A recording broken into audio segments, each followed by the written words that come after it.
Muy buenas tardes, amigas, amigos, senadoras, senadores. Es para mí un honor comparecer ante esta soberanía.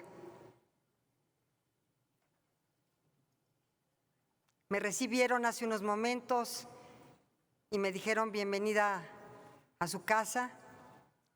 Yo quiero decirles que lo siento en el corazón. Muchas gracias.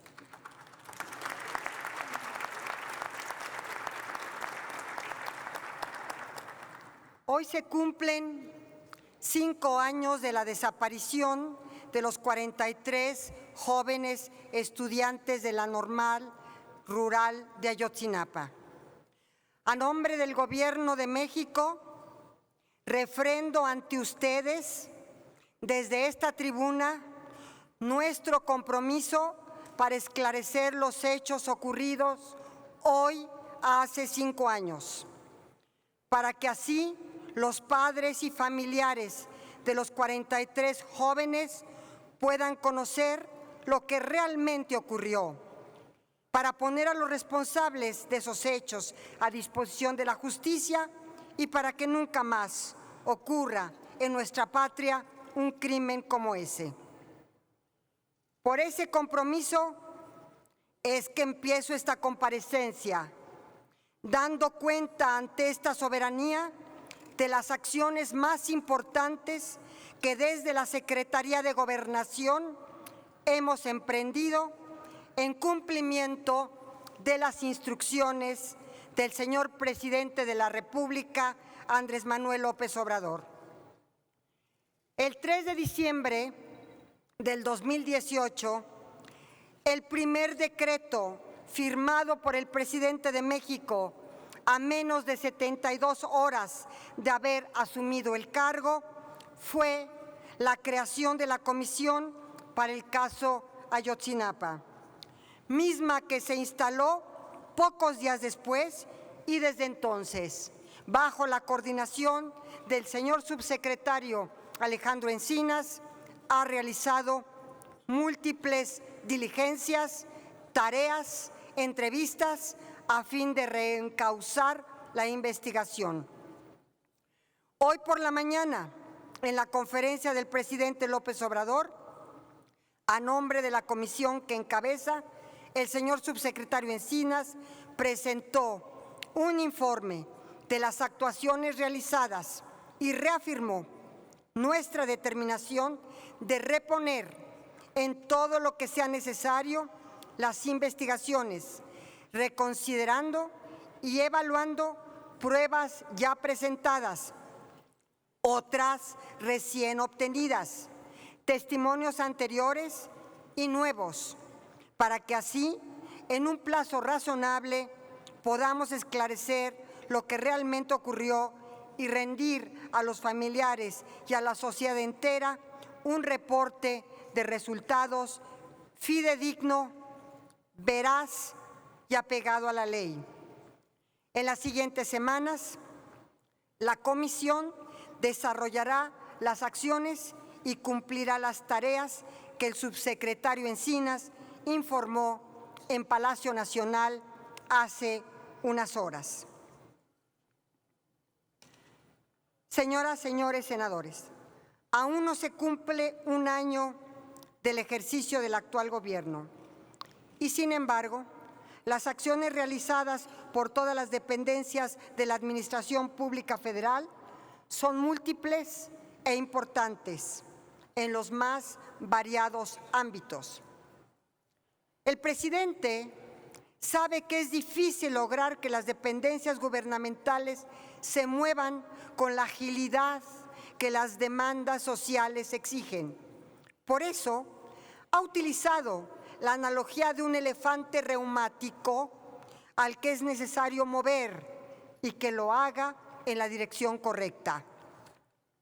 En la Secretaría de Gobernación hemos puesto el máximo esfuerzo y dedicación en dar contenido y forma a la nueva política interior del Gobierno de México. Lo hemos hecho a partir de los 2 ejes rectores que enuncié el 1 de diciembre del 2018 al asumir el cargo: la gobernabilidad democrática y la promoción y defensa de los derechos humanos. Dije también que la política interior de este país tendrá una visión distinta, la de los ojos de una mujer. Y déjenme que les comparta de manera breve lo que hemos hecho para que estos 2 ejes y esa mirada diferente se expresen de manera cotidiana en el diseño y aplicación de la política interior conforme a las instrucciones del presidente. Con el paso de los años, primero por el avance en la democratización del sistema político y luego con las alternancias del Poder Ejecutivo, cambiaron para bien las relaciones entre el gobierno y la sociedad, entre los poderes federales y de estos con los órdenes de gobierno. La pluralidad emergió y eso cambió el rostro de la política mexicana. Nos hemos apartado del protagonismo, nos hemos concentrado en cumplir con las líneas rectoras y las acciones que el presidente de México nos ha instruido. Lo hacemos con prudencia, con respeto a los demás, sin subir la voz ni usar palabras altisonantes que agravien a nuestros interlocutores, a los que respetamos sin distinción de género, partido político, religión, ideología o condición socioeconómica o cualquier otra. Soy optimista. Veo que por fin se empieza a hacer realidad en México y en el mundo la tesis de la expresidenta de Chile, Michelle Bachelet, hoy la alta comisionada de los Derechos Humanos de Naciones Unidas. Si una mujer entra a la política, cambia a la mujer. Pero si muchas mujeres entran a la política, cambia la política. No podría yo hacer lo que hago ni cómo lo hago si no fuera porque en esta Cámara, de la que fui parte activa, como también en la de diputados y en los congresos locales y en los ayuntamientos, la paridad de género se va construyendo con pasos firmes que esperemos irreversibles.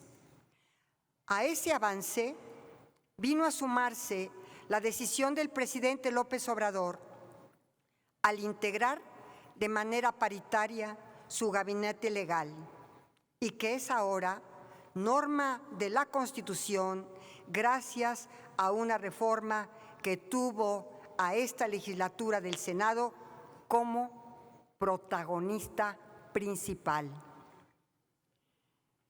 Veo la política con estos ojos de mujer.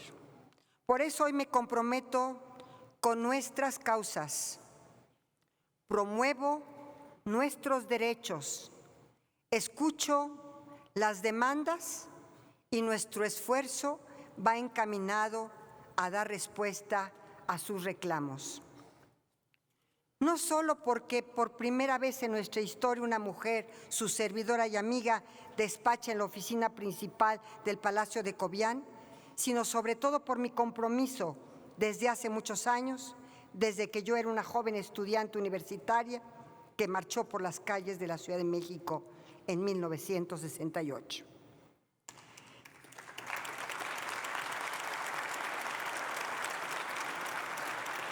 Quiero ser muy enfática. Mientras haya una mujer violentada, agredida, menospreciada, marginada por el solo hecho de ser mujer, el mundo seguirá siendo injusto. Esa es mi convicción.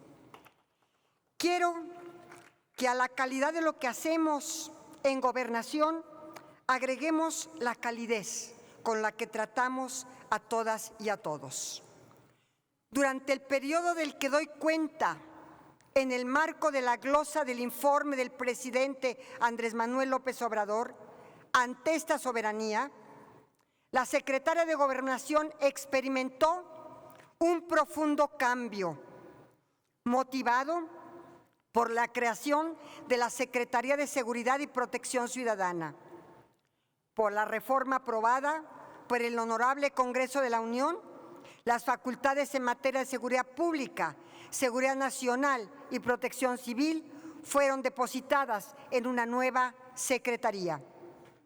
Informo a esta soberanía que el proceso de separación de facultades y transferencia de recursos materiales, humanos y presupuestales ha sido concluido, lo que explica la abrupta reducción presupuestal en el ramo Gobernación que presenta el proyecto de presupuesto para el 2020 respecto de años previos. Además de esta circunstancia y en cumplimiento de las medidas de austeridad republicana establecidas por el presidente López Obrador, hemos reducido personal de mandos medios y superiores, respetando en todo caso los derechos laborales y sin afectar al personal de base. Lo digo con toda claridad. La Secretaría de Gobernación mantiene las facultades sustantivas con las que contaba hasta antes del año 2012, cuando se le dieron las de Seguridad Pública que ahora están depositadas en la nueva Secretaría. Sin demérito de los trabajos y acciones para la reestructuración de la Secretaría de Gobernación, sus tres subsecretarías, las unidades y direcciones, los órganos desconcentrados y los sectorizados han cumplido con sus responsabilidades y han ejercido a plenitud sus facultades. El detalle de las acciones realizadas, los servicios prestados, los objetivos alcanzados y los recursos presupuestales utilizados se encuentran en el informe de labores 2019 que en tiempo y forma entregué a esta soberanía.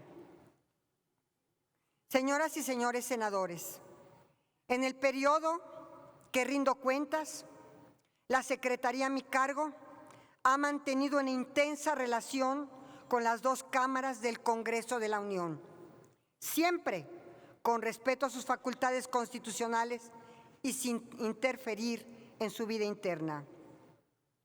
Destaco y agradezco el trato cordial que tengo con los coordinadores de los grupos parlamentarios de esta Cámara, con la senadora Sacil de León del PES, Miguel Ángel Mancera del PRD, Giovanna Bañuelos del PT, Manuel Velasco del Partido Verde Ecologista, Dante Delgado de Movimiento Ciudadano, Miguel Ángel Osorio Chong del PRI, Mauricio Curi del PAN y en particular con el coordinador de la mayoría, mi amigo y mi compañero Ricardo Monreal. Muchas gracias, mi querido Ricardo, por todos los esfuerzos y por todo lo que has hecho por el Grupo Parlamentario de Morena. Te lo aprecio, te lo respeto y te lo agradezco.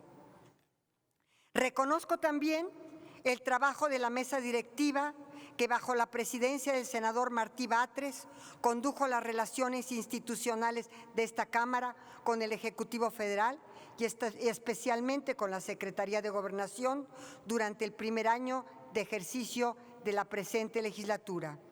Y estoy segura que habremos de mantener y ampliar la relación respetuosa con la nueva mesa directiva que preside mi amiga, la senadora Mónica Fernández Balboa.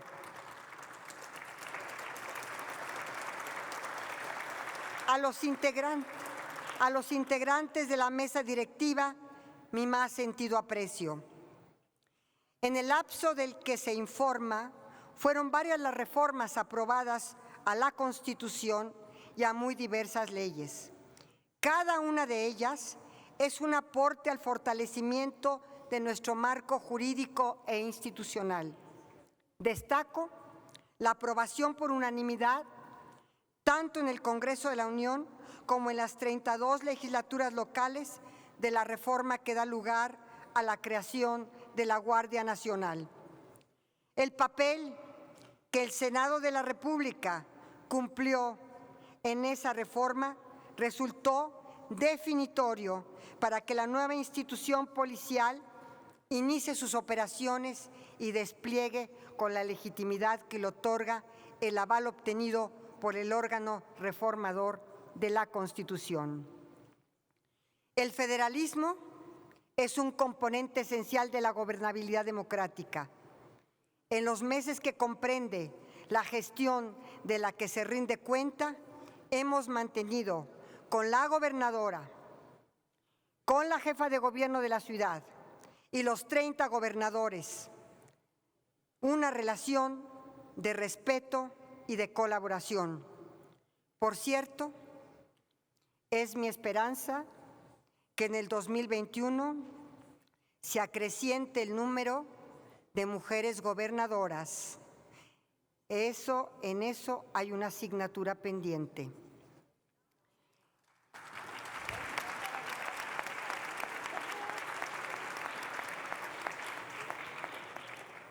En la relación de gobernación con los poderes legislativos federal y de las entidades federativas, con los poderes judicial federal y locales, se expresa de manera cotidiana la nueva visión de la política interior. No más subordinación, no más imposición, no más controles desde el centro. Un renovado federalismo basado en la Constitución y la ley, esa es la nueva política interior que el presidente López Obrador me ha instruido llevar a la práctica para hacer realidad el pleno ejercicio de las facultades, atribuciones y responsabilidades de cada uno de los poderes federales, de cada uno de los órdenes de gobierno, de los municipios y de los órganos constitucionales autónomos. Con el diálogo como instrumento, las relaciones de la Secretaría de Gobernación y su titular con los medios de comunicación electrónicos e impresos ha encontrado un nuevo cauce. Mantenemos un respeto total a la libertad de expresión y procuramos un trato amable y deferente con los periodistas, los concesionarios y los directores y directoras de diarios y revistas impresos y electrónicos. En este gobierno, el gasto en publicidad se redujo de manera significativa, pero lo más importante es que con este gasto se cumpla con los objetivos de informar y difundir de manera transparente las acciones y programas de este gobierno. La Secretaría de Gobernación ejerce sus facultades y cumple sus tareas para la administración de los tiempos de que dispone el Estado en televisión y radio. De igual manera, hemos culminado la actualización imparcial y documentada del Padrón Nacional de Medios Impresos a fin de otorgar certeza jurídica a los propietarios y directivos de los diarios y revistas de todo el país. En materia de la normatividad y regulación de juegos y sorteos autorizados por ley, la Secretaría cumple con sus atribuciones y ejerce sus facultades. El área respectiva presentó en este año un informe sobre la situación que se registra en el sector. La Subsecretaría de Gobierno, desde mayo, encabezada por el maestro Ricardo Peralta Saucedo, contribuye a la atención y resolución de manera permanente y eficaz a las demandas históricas de interés nacional, conflictos políticos y problemas sociales de las múltiples organizaciones que acuden a la Secretaría. Se contribuye con esto a la estabilidad que otorga una buena gobernanza. Asimismo, el encuentro y vínculo estrecho con gobernadores, presidentes municipales y todas las dependencias federales hacen que la gestión de la Subsecretaría de Gobierno encuentren resultados eficientes, ágiles y prácticos. Como saben, En el mes de mayo, el presidente designó al entonces subsecretario de Gobierno, Zoe Robledo, como director general del Instituto Mexicano del Seguro Social. Desde aquí agradezco el trabajo que Zoe desarrolló durante su encargo en la Secretaría de Gobernación. Esta perdió a un extraordinario funcionario, pero el IMSS ganó a un estupendo director. El segundo eje sobre el que corre la política interior del país es la promoción y defensa de los derechos humanos. Además de las acciones realizadas por la Comisión del caso Ayotzinapa, que hoy se dieron a conocer en la conferencia matutina, son múltiples las acciones que la Subsecretaría de Derechos Humanos, Población y Migración, así como sus organismos desconcentrados, han desarrollado en estos meses. Destaco los avances alcanzados en materia de localización de fosas clandestinas y víctimas aún por identificar. La dimensión de la tragedia que México ha vivido en materia de violencia, criminalidad y debilitamiento de las instituciones de seguridad y justicia queda de manifiesto ante la lacerante realidad. Bajo la decidida e incansable conducción del subsecretario Alejandro Encinas, hemos reactivado comisiones que en todos estos ámbitos no operaban a plenitud. También hemos apoyado y fortalecido los trabajos de la CONAPRED, del Sistema de la Protección Integral de Niñas, Niños y Adolescentes. Los foros para elaborar el Programa Nacional de Derechos Humanos avanzan y esperamos que en este mismo año se inicie el diálogo con el Congreso de la Unión y con los organismos protectores de derechos humanos públicos y de la sociedad civil a fin de encauzar las acciones en esta materia bajo un marco común que dé base a una verdadera política de Estado. La instrucción presidencial es precisa y contundente. La Secretaría de Gobernación debe hacer todo lo necesario para que el respeto a los derechos humanos sea una política de Estado en todos los ámbitos y en todos los órdenes de gobierno y del quehacer público. La identidad, como el derecho humano de la llamada tercera generación, es un derecho humano que el Estado debe garantizar de manera universal y a la Secretaría de Gobernación le compete hacerlo efectivo. La Secretaría de Gobernación, única autoridad federal con facultades en esta materia, otorgará en los próximos años el documento de identidad para mayores de 18 años y dará los pasos firmes para que los menores de edad dispongan de una cédula de identidad. En materia de derechos humanos, nuestra visión está orientada por un objetivo. Todos los derechos son para todas y todos.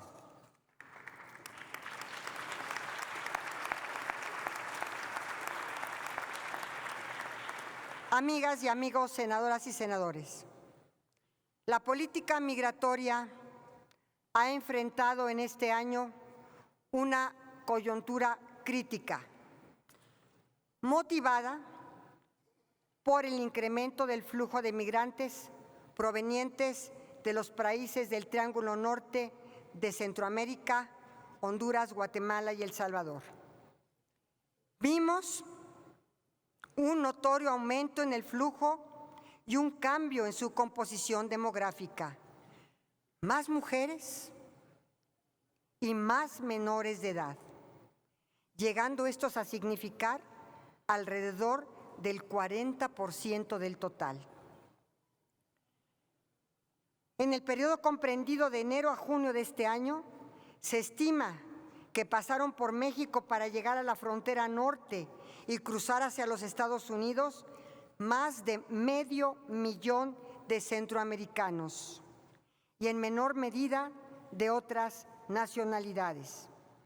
También se observó un aumento en el flujo de nuestros connacionales que cruzan hacia los Estados Unidos. A principios de este año, al exponer en la reunión anual de embajadores y cónsules los componentes de la política migratoria del nuevo gobierno, afirmé que al mismo tiempo que mantendríamos y ampliaríamos la tradición hospitalaria de México como una nación de refugio solidario, era necesario y urgente ordenar el ingreso por nuestra frontera sur.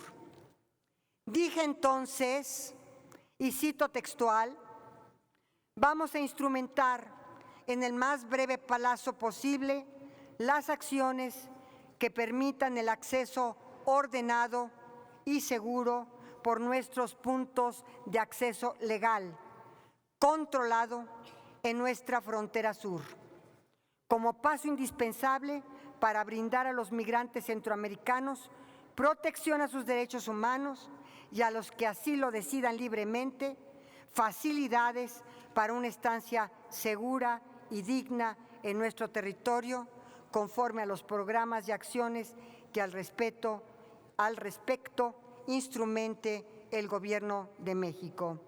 Fin de la cita.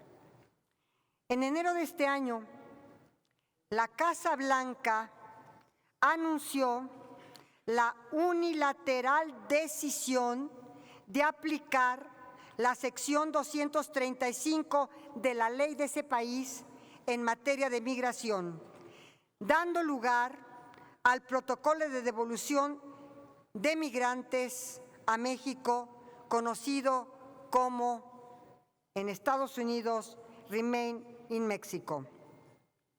Luego vino una inesperada e inédita sentencia de una Corte Federal de Justicia en California que resolvió, al dar a conocer la impugnación en contra de la mencionada sección 235, que esta era constitucional, ya que, dice esta sentencia, la política migratoria de los Estados Unidos es parte también de su política exterior y de seguridad nacional.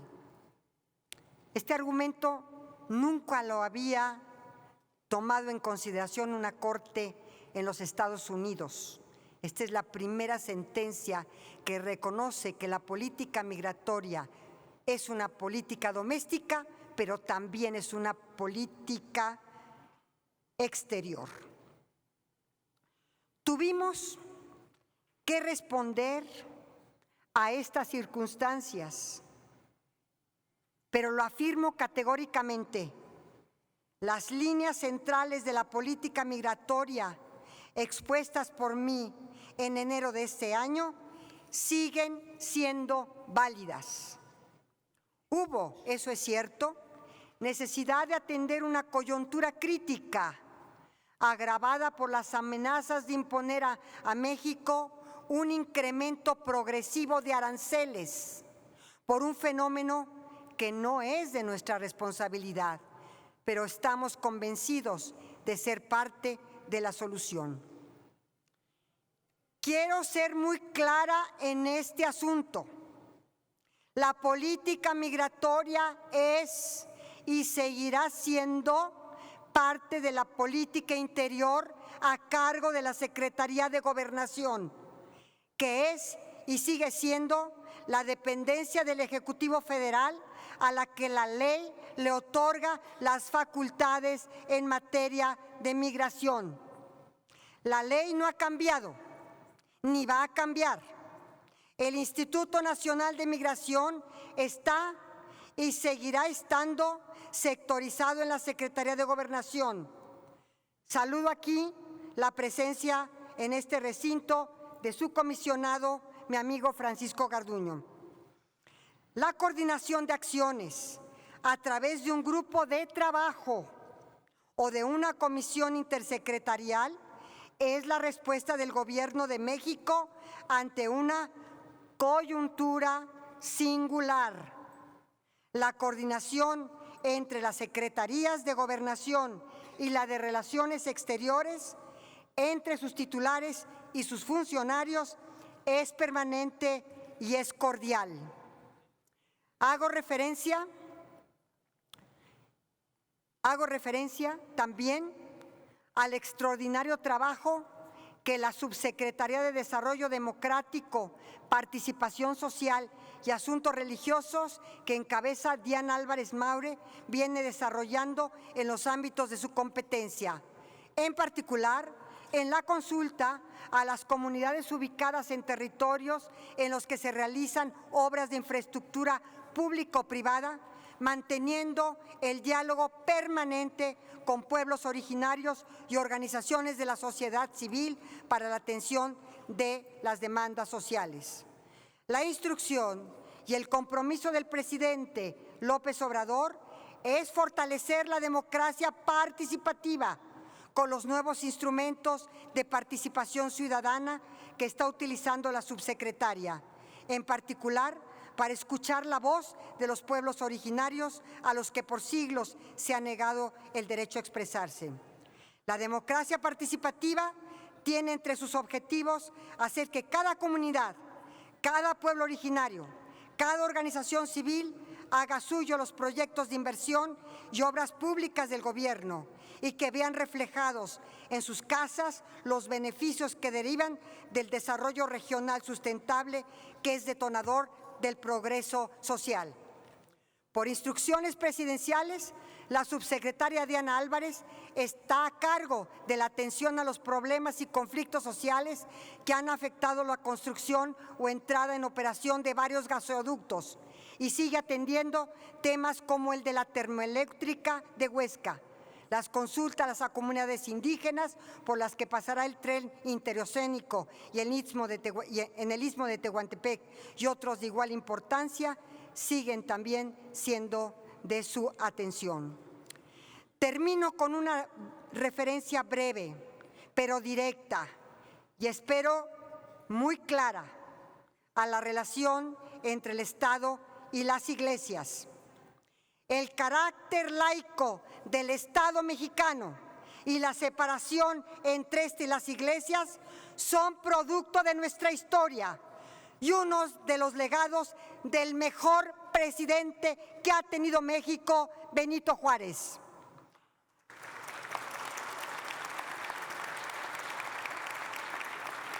No está en la agenda de reformas del gobierno proponer en esta materia cambios ni a nuestra Constitución ni a la ley.